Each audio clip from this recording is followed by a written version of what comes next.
आइए चलते हैं अध्याय 7 की तरफ, जो है सीखने के लिए काम करें, पैसे के लिए काम न करें।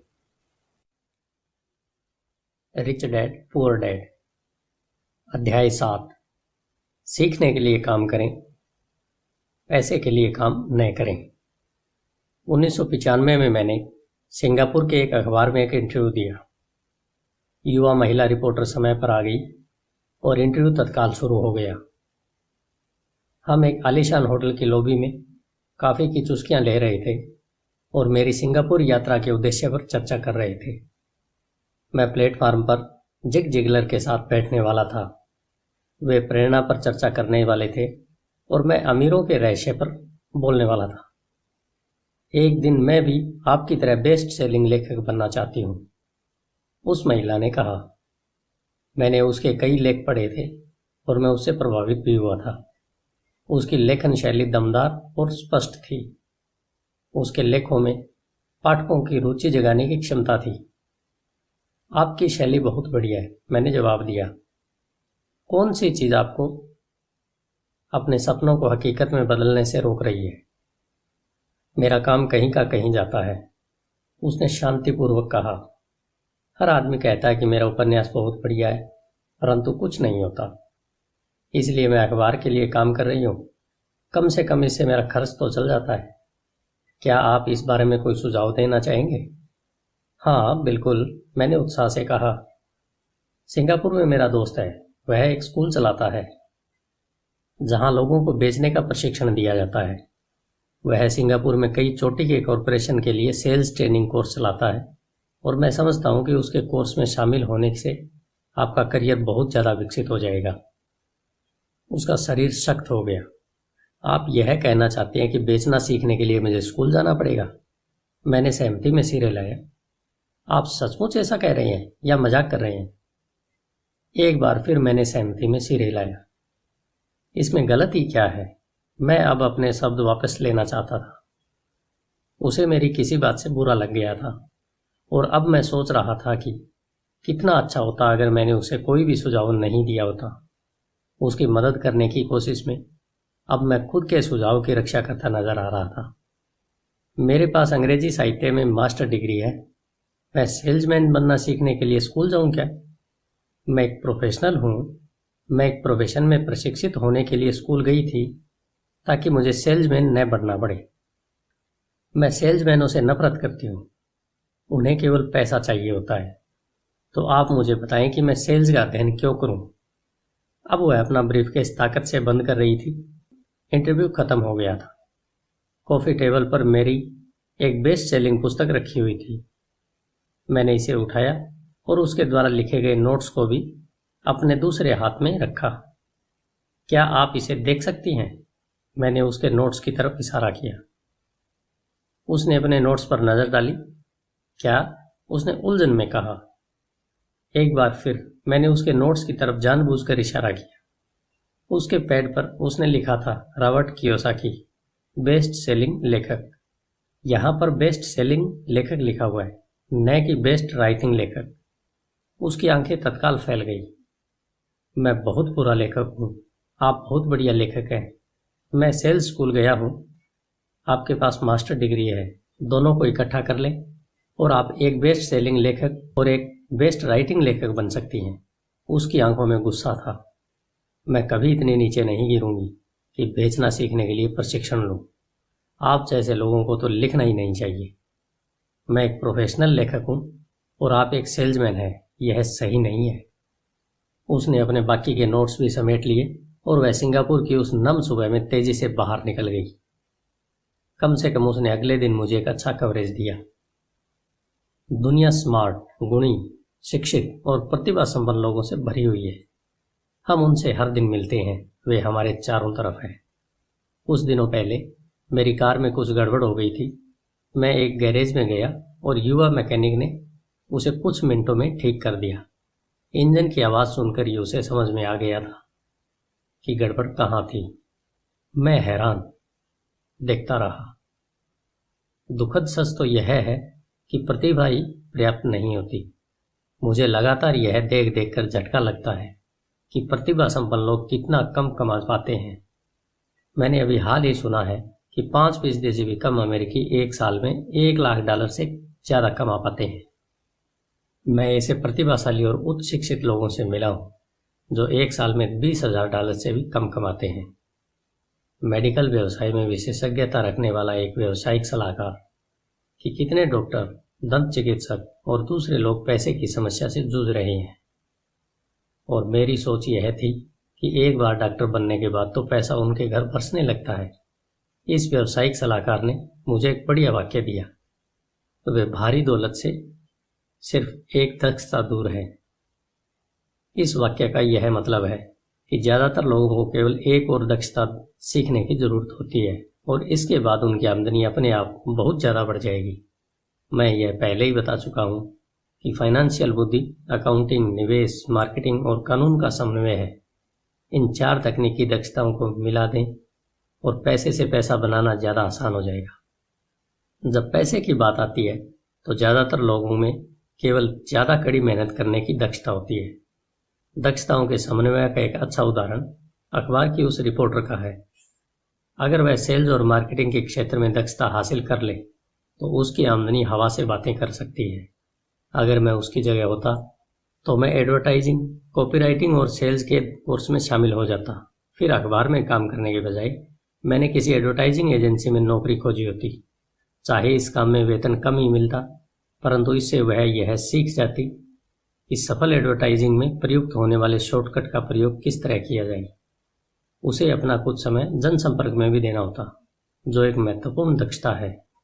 वह यह भी सीखती कि मुफ्त प्रचार के लिए किस तरह लाखों कमाए जाए। फिर रातों में और सप्तांतों में वह अपना महान उपन्यास पूरा करती। जब वह पूरा हो जाता तो वह अपनी पुस्तक को बेचने के लिए ज़्यादा अच्छी स्थिति में होती। फिर कुछ ही समय में वह एक बेस्ट सेलिंग लेखिका हो सकती थी। जब मैंने अपनी पहली पुस्तक if you want to be rich and happy don't go to school छपवाई तो एक प्रकाशक ने मुझे यह सुझाव दिया कि मैं शीर्षक को बदलकर द इकोनॉमिक्स ऑफ एजुकेशन कर दूं। मैंने प्रकाशक से साफ कह दिया, इस तरह के शीर्षक से पुस्तक की कुल 2 प्रतियां बिकेंगी। एक तो मेरा परिवार खरीदेगा और दूसरा मेरा सबसे अच्छा दोस्त। दिक्कत यह है कि वे दोनों ही इसे मुफ्त में पाने की आशा करेंगे।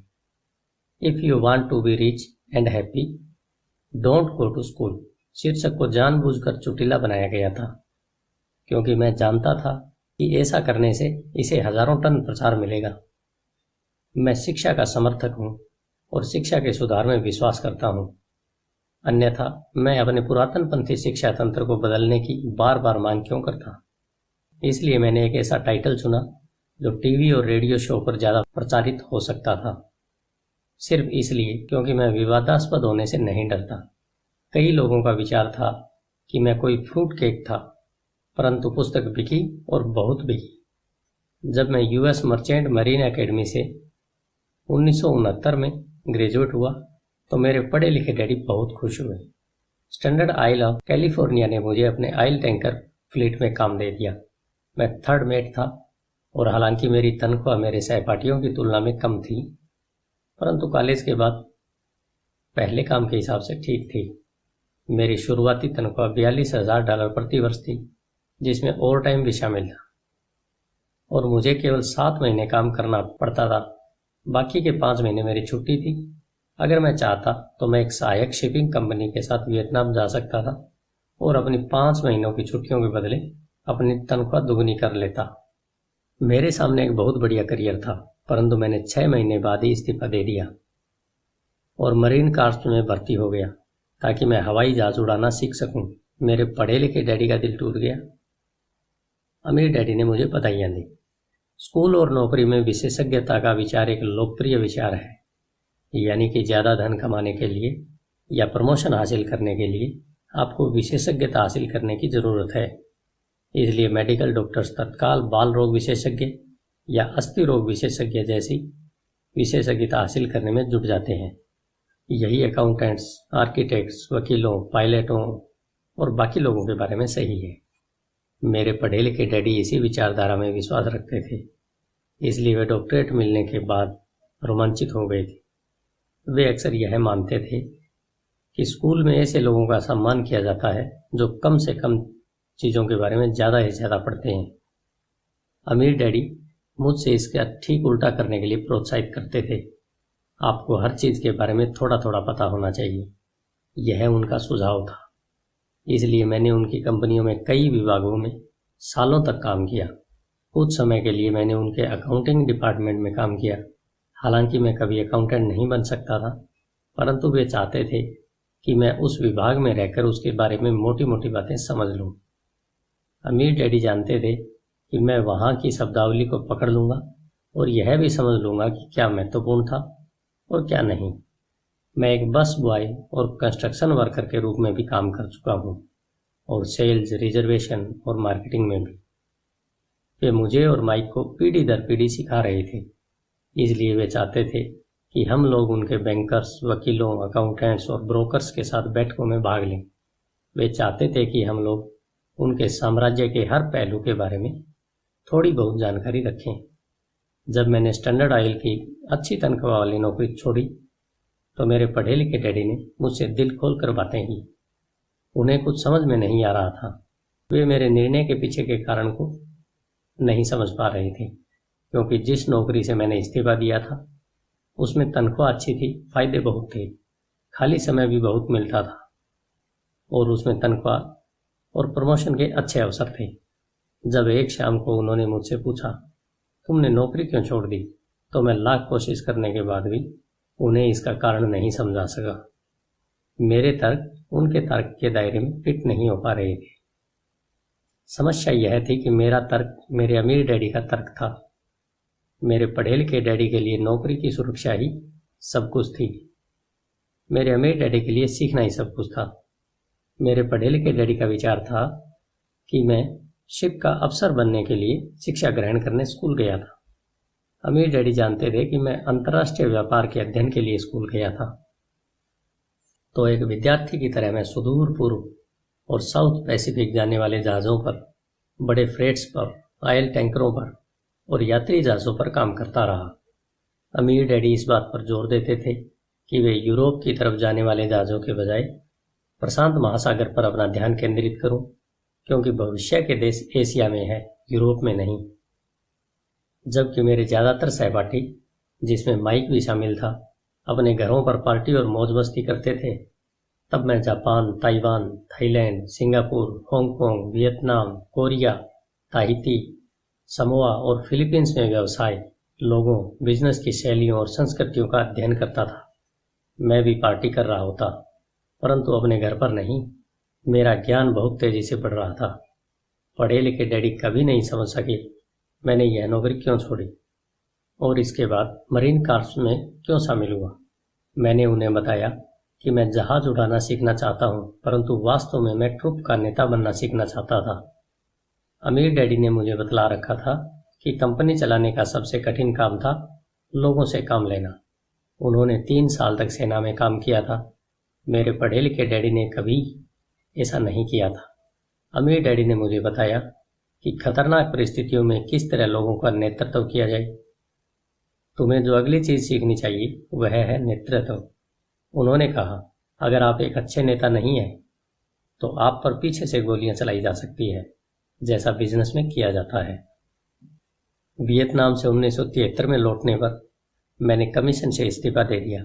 हालांकि मैं हवाई जहाज उड़ाना पसंद करता था। मैं जेरॉक्स कंपनी में काम करने लगा।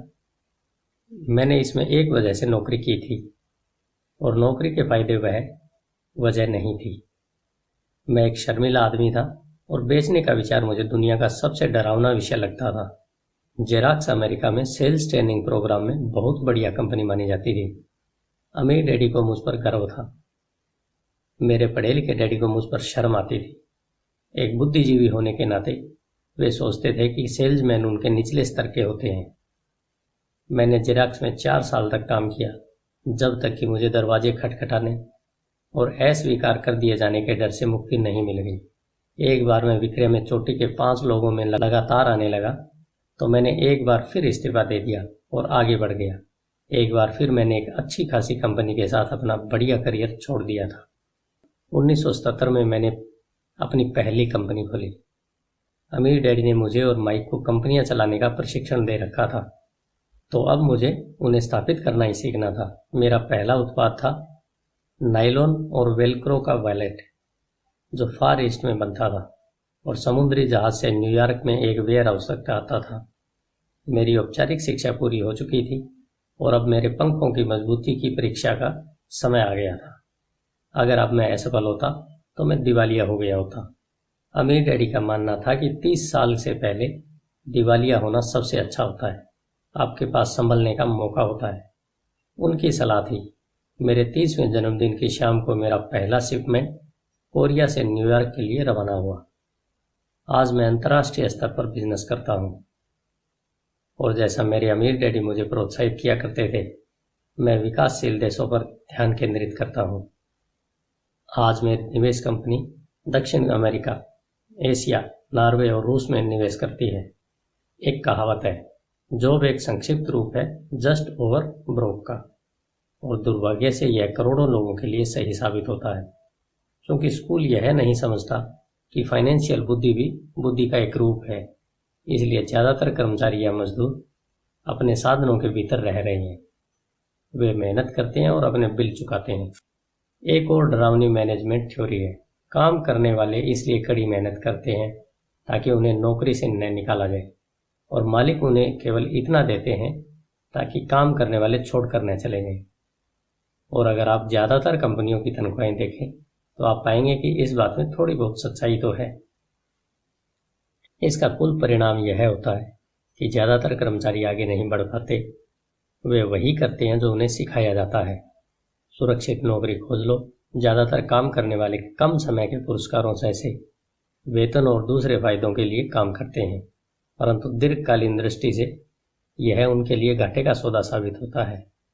इसके बजाय मैं युवा लोगों को यही सलाह दूंगा कि नौकरी खोजते समय वे इस बात का ध्यान दें कि वे कितना कमा रहे हैं, और इस बात पर भी ज़्यादा ध्यान दें कि वे कितना सीख रहे हैं।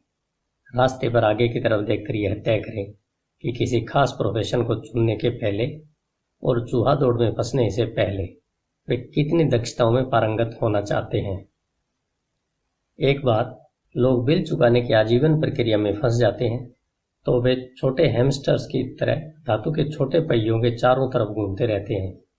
उनके छोटे पैर तेजी से घूमते हैं, पहिए की तेजी से घूमते हैं, परंतु आने वाले कल में भी वे उसी पिंजरे में रहेंगे, नौकरी।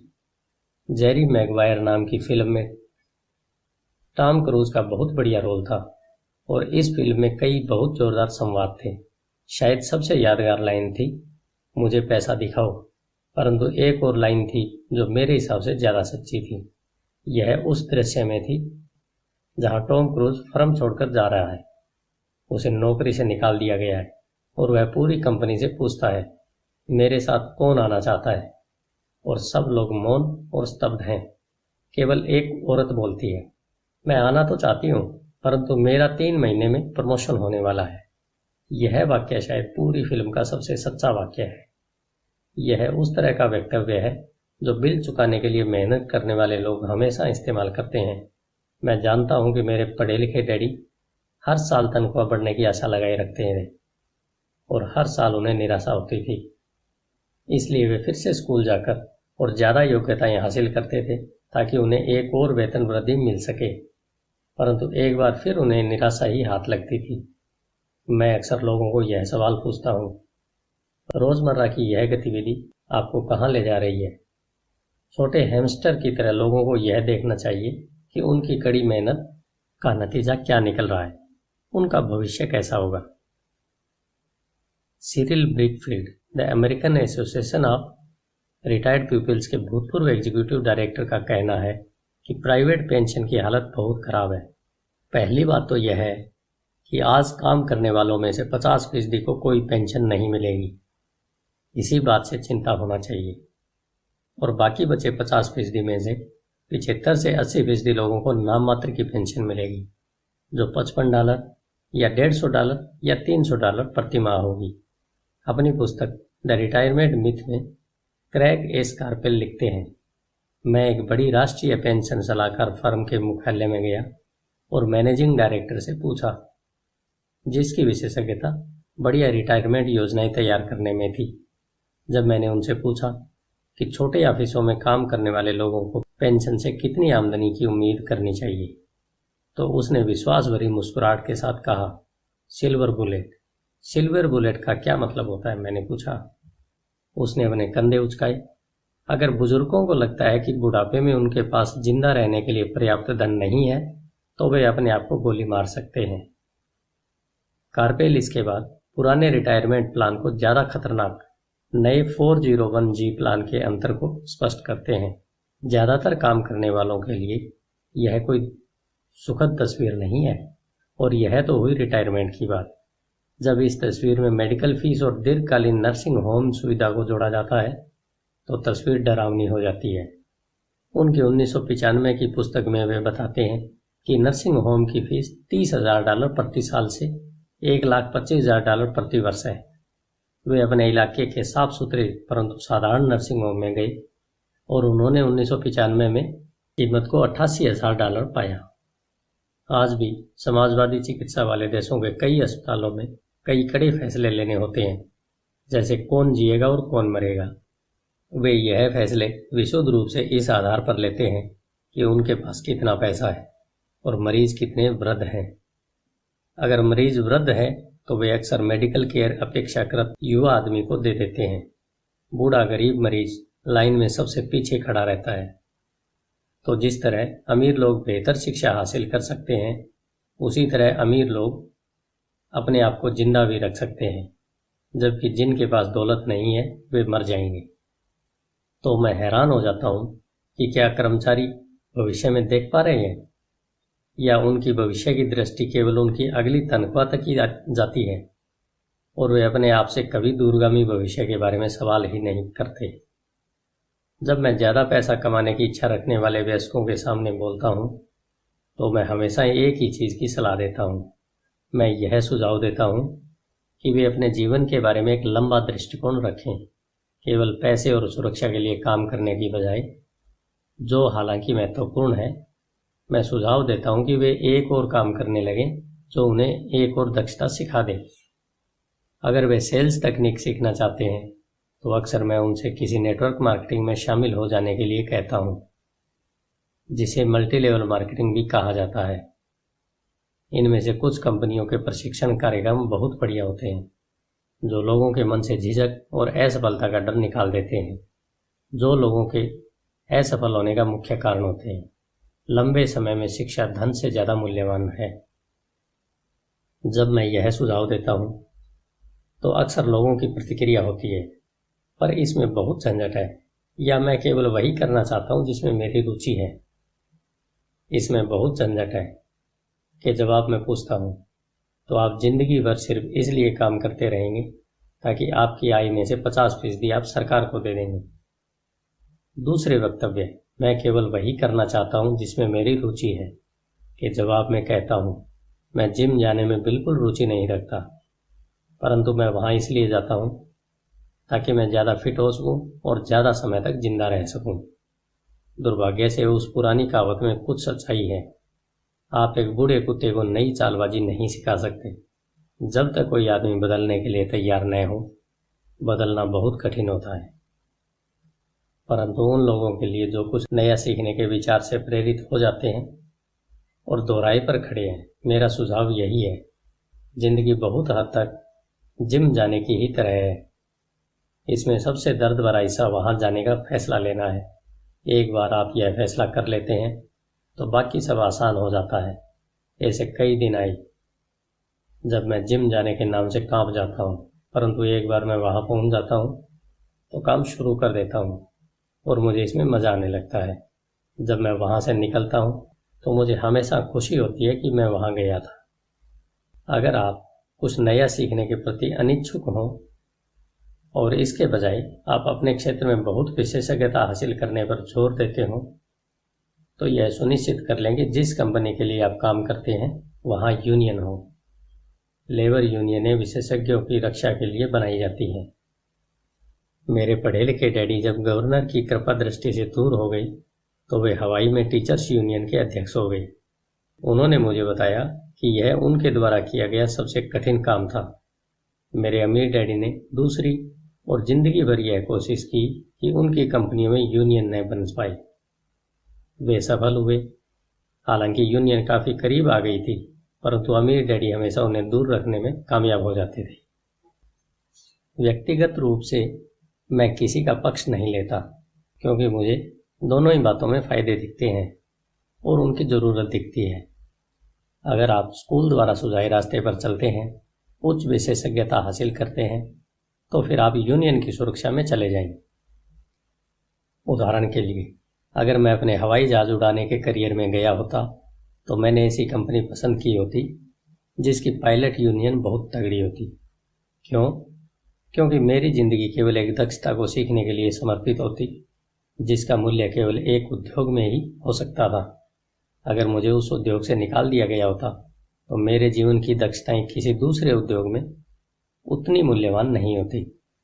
अगर किसी वरिष्ठ पायलट को निकाल दिया जाए जिसके पास हवाई उड़ान का 1 लाख घंटे का अनुभव हो और जो हर साल $1.5 लाख कमा रहा हो, तो उसे स्कूल टीचिंग में इतनी ज़्यादा कमाई वाला बराबरी का काम ढूंढने में बहुत दिक्कत आएगी। दक्षताएं एक उद्योग से दूसरे उद्योग में ट्रांसफ़र नहीं होती, क्योंकि एयरलाइन उद्योग में जिन दक्षताओं की ज़रूरत होती है और जिसके लिए पायलटों को ज़्यादा वेतन दिया जाता है, वे स्कूल सिस्टम में उतनी महत्वपूर्ण नहीं होती। आज डॉक्टरों के लिए भी यही सही है। चिकित्सा के क्षेत्र में इतने परिवर्तन हो रहे हैं। कई मेडिकल विशेषज्ञ मेडिकल संगठनों जैसे MHO से जुड़ना पसंद करते हैं। स्कूल के शिक्षकों को यूनियन का सदस्य होना पड़ता है। आज अमेरिका में टीचर्स की यूनियन सबसे बड़ी और अमीर लेबर यूनियन है। ENA यानी नेशनल एजुकेशन एसोसिएशन के पास बहुत ज़्यादा राजनीतिक प्रभाव है। शिक्षकों को अपनी यूनियन की सुरक्षा की बहुत ज़रूरत होती है, क्योंकि शिक्षा के बाहर उनकी दक्षताओं का मूल्य अपेक्षाकृत काफ़ी कम होता है। तो नियम यह है, उच्च विशेषज्ञता हासिल करो और यूनियन बना लो। स्मार्ट लोग यही करते हैं। जब मैं अपनी कक्षा में पूछता हूँ, आप में से कितने मैकडोनाल्ड से अच्छा हैमबर्ग बना लेते हैं, तो लगभग सभी विद्यार्थी अपने हाथ खड़े कर देते हैं। मैं फिर पूछता हूँ, अगर आप में से ज़्यादातर बेहतर हैमबर्ग बना लेते हैं, तो ऐसा क्यों होता है कि मैकडोनाल्ड्स आपसे ज़्यादा पैसा बना लेते हैं? जवाब साफ है, मैकडोनाल्ड बिजनेस सिस्टम में आपसे अच्छा है। ज़्यादातर प्रतिभाशाली लोग सिर्फ इसलिए गरीब होते हैं क्योंकि वे अपना सारा ध्यान बेहतर हैमबर्ग बनाने में लगाते हैं और बिजनेस सिस्टम के बारे में कुछ नहीं जानते। हवाई में मेरा एक दोस्त है जो एक महान कलाकार है। वह काफ़ी पैसा कमा लेता है।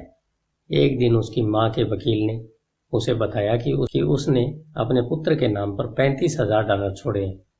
यह रकम सरकार और वकीलों द्वारा अपना हिस्सा लेने के बाद बची थी। तत्काल उसने इस पैसे से विज्ञापन करके अपने व्यवसाय को बढ़ाने की सोची। 2 महीने बाद उसका पहला पूरे पेज का विज्ञापन 4 रंगों में एक महंगी पत्रिका में प्रकाशित हुआ, जिसके पाठक बहुत अमीर लोग थे। यह विज्ञापन 3 महीने तक चला। उसे विज्ञापन के प्रत्युत्तर में कोई जवाब नहीं मिला और उसकी सारी पूंजी इस विज्ञापन में खत्म हो गई। अब वह पत्रिका पर दावा ठोकना चाहता था। यह एक ऐसे आदमी का सामान्य उदाहरण है जो एक बेहतरीन हैमबर्ग बना सकता है, परंतु बिजनेस की बिल्कुल समझ नहीं रखता है। जब मैंने उससे पूछा कि उसने क्या सीखा, तो उसका जवाब केवल यही था कि विज्ञापन करने वाले लोग धोखेबाज होते हैं। मैंने फिर उससे पूछा कि क्या यह सेल्स में या डायरेक्ट मार्केटिंग में कोई कोर्स करना चाहता है, तो उसका जवाब था, मेरे पास समय नहीं है और मैं अपना पैसा बर्बाद नहीं करना चाहता। दुनिया प्रतिभा संपन्न गरीब लोगों से भरी पड़ी है। अक्सर वे या तो गरीब हैं या फिर पैसे की समस्या से जूझ रहे हैं या अपनी दक्षताओं से कम पैसा कमा रहे हैं। और इसका बेहतरीन उदाहरण और इसका जिम्मेदार उनके ज्ञान का विषय नहीं है, बल्कि उनका ज्ञान है। वे एक बेहतर हैमबर्ग बनाने की दक्षता को पैना करने में ही लगे रहते हैं और हैमबर्ग को बेचने और उसे घर तक पहुंचाने की दक्षता पर बिल्कुल भी ध्यान नहीं देते। शायद मैकडोनाल्ड सबसे अच्छे हैमबर्ग नहीं बनाते थे, परंतु वे एक मूलभूत रूप से औसत हैमबर्ग को बेचने और उसे घर तक पहुंचाने में सर्वश्रेष्ठ हैं। गरीब डैडी चाहते थे कि मैं विशेषज्ञता हासिल करूं। उनका विचार था कि अगर मैं ऐसा करूंगा तो मुझे ज़्यादा वेतन मिलेगा। हालांकि उन्हें हवाई के गवर्नर ने साफ कह दिया था कि वे राज्य सरकार के लिए अब काम नहीं कर सकते। फिर भी मेरे पढ़े लिखे डैडी मुझे विशेषज्ञता हासिल करने के लिए प्रोत्साहित किया करते थे। पढ़े लिखे डैडी ने टीचर्स यूनियन का काम संभाल लिया था और वे उच्च शिक्षित और निपुण प्रोफेशनल्स के लिए और ज़्यादा सुरक्षा और फायदों के लिए अभियान छेड़ रहे थे। हमें इस बात पर काफ़ी बहस हुई, परंतु मैं जानता हूँ कि वे इस बात पर कभी सहमत नहीं हुए कि ज़्यादा विशेषज्ञता के कारण ही यूनियन के संरक्षण की जरूरत होती है। वे यह कभी नहीं समझ पाई कि आप जितनी ज़्यादा विशेषज्ञता हासिल कर लेते हैं उतने ही ज़्यादा आप जाल में फंस जाते हैं और आप अपनी विशेषज्ञता पर निर्भर हो जाते हैं। अमीर डैडी की सलाह यह थी कि माइक और मैं खुद विकास करें। कई कारपोरेशंस यही करते हैं। वे बिजनेस स्कूल के किसी युवा प्रतिभाशाली विद्यार्थी को चुन लेते हैं और फिर उस आदमी को इस तरह विकसित करते हैं ताकि एक दिन वह कंपनी की जिम्मेदारी संभाल सके। और ये प्रतिभाशाली युवा कर्मचारी किसी एक डिपार्टमेंट में विशेषज्ञ नहीं होते। वे बिजनेस सिस्टम के सभी पहलुओं की जानकारी लेने के लिए इस डिपार्टमेंट से उस डिपार्टमेंट तक काम करना सीखते हैं। अमीर लोग अक्सर अपने बच्चों या दूसरों के बच्चों को इसी तरह विकसित करते हैं। ऐसा करने से उनके बच्चों को बिजनेस की पूरी प्रक्रिया अच्छी तरह समझ में आ जाती है और वे यह भी समझ जाते हैं कि किस तरह विभिन्न डिपार्टमेंट्स में तालमेल होता है। दूसरे विश्व युद्ध की पीढ़ी में एक कंपनी से दूसरी कंपनी में जाना बुरा समझा जाता था। आज इसे स्मार्ट समझा जाता है, क्योंकि लोग ज़्यादा विशेषज्ञता हासिल करने के बजाय इस कंपनी को बदलकर दूसरी कंपनी में जाना पसंद करेंगे। तो क्यों न कमाने के बजाय सीखने पर ध्यान केंद्रित किया जाए। कम समय में हो सकता है कि आपकी आमदनी कम हो, परंतु लंबे समय में इससे आपको बहुत फायदा होगा। सफलता के लिए जिन मुख्य मैनेजमेंट दक्षताओं की जरूरत होती है वे हैं: नंबर 1 कैश फ्लो का मैनेजमेंट, नंबर 2 सिस्टम का मैनेजमेंट, आपको और आपके परिवार के साथ समय को मिलाकर, नंबर 3 लोगों का मैनेजमेंट। सबसे महत्वपूर्ण विशेषज्ञ दक्षताएं सेल्स और मार्केटिंग की समझ है। बेचने की योग्यता ही व्यक्तिगत सफलता की आधारभूत कुशलता है। इसलिए आपको दूसरे आदमी के साथ संप्रेषण में कुशल होना चाहिए, चाहे वह कोई ग्राहक हो, कर्मचारी हो, बॉस हो, पत्नी हो या बच्चे हो। कम्युनिकेशन स्किल जैसे लिखना, बोलना और सौदेबाजी करना सफल जीवन के लिए बहुत जरूरी है। यह एक ऐसी कला है जिस पर मैं लगातार मेहनत करता हूँ और अपने ज्ञान को बढ़ाने के लिए पाठ्यक्रमों में भाग लेता हूँ या शैक्षणिक टेप खरीदता रहता हूँ। जैसा कि मैंने बताया, मेरे पढ़े लिखे डैडी ने जितनी ज़्यादा मेहनत की वे उतने ही ज़्यादा काबिल बने। उन्होंने जितनी ज़्यादा विशेषज्ञता हासिल की वे उतने ही ज़्यादा फंसते चले गए। हालांकि उनकी तनख्वाह बढ़ी, परंतु उनके विकल्प कम होते चले गए। जब उन्हें सरकारी नौकरी से हटा दिया गया तभी उन्हें पता चला कि वे व्यवसाय की दृष्टि से कितने जोखिम में थे। यह तो उसी तरह का मामला हो गया जैसे प्रोफेशनल एथलीट को अचानक चोट लग जाए या वह खेलने के लिए ज़्यादा बूढ़ा हो जाए। उनकी ऊंची तनख्वाह वाली स्थिति चली जाती है और वे अपनी सीमित दक्षताओं के सहारे जीवन यापन करते हैं। मैं सोचता हूँ कि इसलिए मेरे पढ़े लिखे डैडी बाद में यूनियनों के इतने समर्थक बन गए थे। उन्होंने यह महसूस कर लिया था कि यूनियन ने उन्हें कितना ज़्यादा फायदा दिलाया होता। अमीर डैडी माइक और मुझे सभी चीज़ों के बारे में थोड़ी थोड़ी जानकारी रखने के लिए प्रोत्साहित करते थे। वे हमें ऐसे लोगों के साथ काम करने के लिए प्रेरित करते थे जो हमसे ज़्यादा स्मार्ट थे, और वे हमसे यह भी चाहते थे कि हम स्मार्ट लोगों से एक टीम के रूप में काम करवाएं। आज इसे व्यावसायिक विशेषज्ञताओं का समन्वय कहा जाएगा। आज मैं भूतपूर्व स्कूल टीचर से मिलता हूँ जो हर साल लाखों डॉलर कमा रहे हैं। वे इतना ज़्यादा इसलिए कमा रहे हैं क्योंकि उनके पास अपने क्षेत्र की विशेषज्ञ दक्षताओं के अलावा भी दक्षताएं हैं। वे सिखा भी सकते हैं और बेच भी सकते हैं और मार्केटिंग भी कर सकते हैं। बेचने और मार्केटिंग की दक्षताएं ज़्यादातर लोगों को इसलिए कठिन लगती हैं क्योंकि उनमें नकारे जाने या अस्वीकार किए जाने का डर होता है।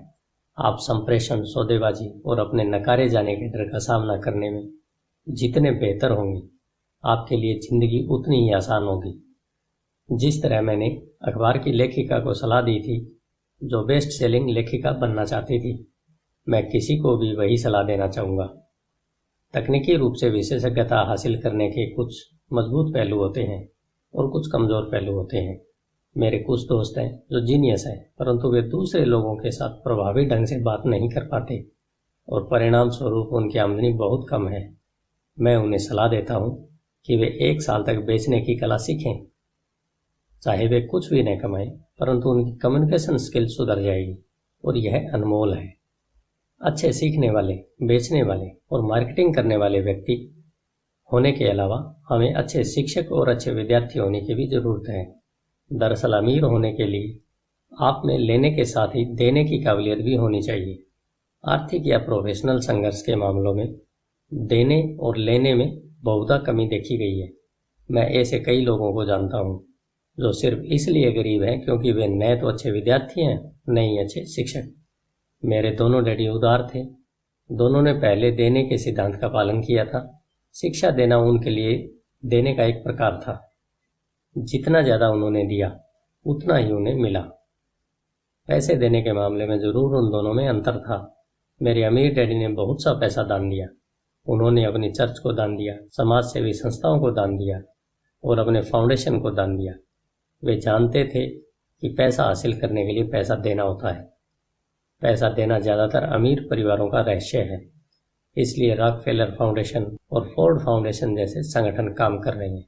यह संगठन उनकी संपत्ति को लेते हैं, उसे बढ़ाते हैं और लगातार देते रहते हैं। मेरे पढ़े लिखे डैडी हमेशा कहते थे, जब मेरे पास अतिरिक्त पैसा होगा मैं उसे दान कर दूंगा। समस्या यह थी कि उनके पास कभी अतिरिक्त पैसा नहीं आया, इसलिए वे ज़्यादा पैसा कमाने के लिए ज़्यादा मेहनत करते रहे और पैसे के सबसे महत्वपूर्ण नियम को भूल गए, दो और आपको मिल जाएगा। इसके बजाय वे यह यकीन करते रहे, लो और फिर दो। निष्कर्ष में मैं यही कहना चाहता हूँ कि मुझ पर दोनों ही डैडियों की छाप है। मेरा एक हिस्सा कट्टर पूंजीपति का है जो पैसे से पैसा कमाने के खेल से प्रेम करता है।